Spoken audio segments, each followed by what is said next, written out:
मध्य प्रदेश के आईएएस अधिकारी और जाकस अध्यक्ष संतोष वर्मा के विवादित बयानों और फर्जी दस्तावेजों के आरोप पर बड़ा कदम उठाया गया है।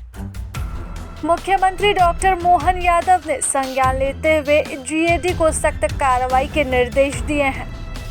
राज्य सरकार ने संतोष वर्मा को कृषि विभाग से हटाकर जीएडी पुल में भेज दिया और अब आईएएस सेवा से बर्खास्त करने का प्रस्ताव भी केंद्र को भेजने का निर्णय लिया है। इस बीच अब ब्राह्मण संगठनों ने 14 दिसंबर को मुख्यमंत्री निवास के घेराव का भी ऐलान किया। आंदोलन की शुरुआत 13 दिसंबर से ही होगी। राज्य प्रशासनिक सेवा ने भारतीय प्रशासनिक सेवा में प्रमोशन के लिए फर्जी और जाली आदेश तैयार किए जाने का मामला सामने आया है।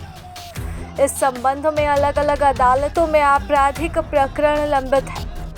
फर्जी दस्तावेजों और धोखाधड़ी के आधार पर प्राप्त आईएएस पदोन्नति को गलत मानते हुए राज्य सरकार ने संतोष वर्मा को आईएएस सेवा से बर्खास्त करने का प्रस्ताव केंद्र को भेजने का निर्णय लिया है।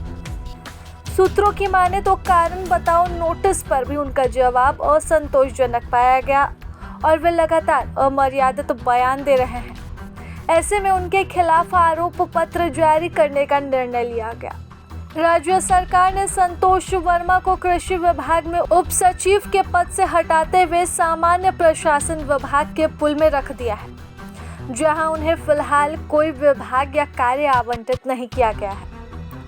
2012 बैच के आईएएस संतोष वर्मा कृषि विभाग में उप सचिव के पद पर तैनात थे। जातीय भेदभाव और आरक्षण पर बोलते बोलते संतोष वर्मा ने एक बयान दिया था जिस पर खूब बवाल भी मचा था।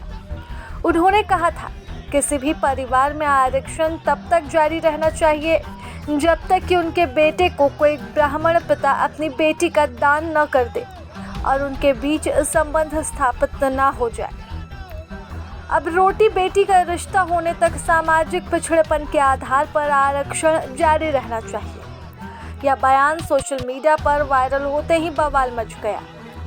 सवर्ण संगठनों और ब्राह्मण समुदाय ने संतोष वर्मा के खिलाफ मोर्चा खोल दिया था।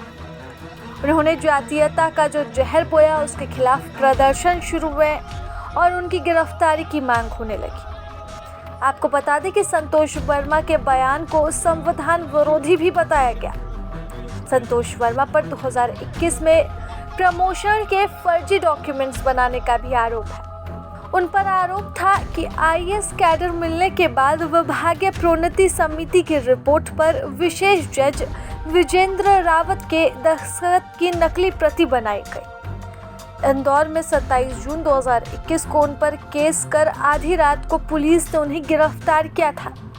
सस्पेंशन के बाद संतोष वर्मा कई महीने जेल में ही रहे और बाद में जमानत पर रिहा हुए थे।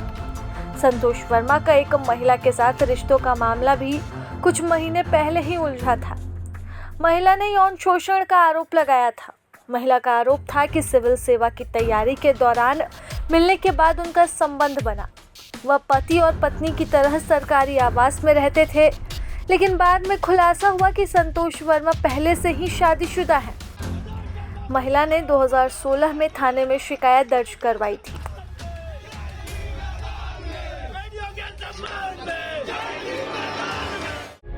प्रभातखबर.com, विश्वास वही, रफ्तार नहीं।